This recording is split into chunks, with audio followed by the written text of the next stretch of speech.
So I'm going to be giving you guys a tip on how you can hard reset your Google Pixel tablet. Now, if your tablet's frozen or you're just experiencing issues or you're locked out, this is going to help you out. Now, I got to turn my tablet off, so just bear with me and I'll show you the buttons we need to press here. But let's power it off. Okay, now when your tablet's off, really the only two buttons you need to hold down simultaneously for around like 5 to 8 seconds is going to be the power button and the volume down button. Now when you hold these down, you should get a prompt that comes up that looks like this.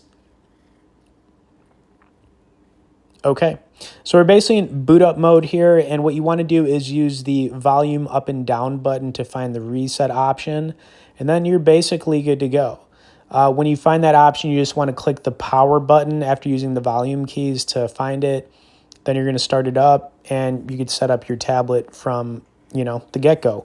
Hope you guys enjoyed this, especially if you're experiencing any issues with your Pixel tablet. I also want to point out you can get on our tech newsletter, where we send out one email a week on only the good stuff, directly below in the description. As always, thanks for watching this one, guys, and we'll see y'all in the next video.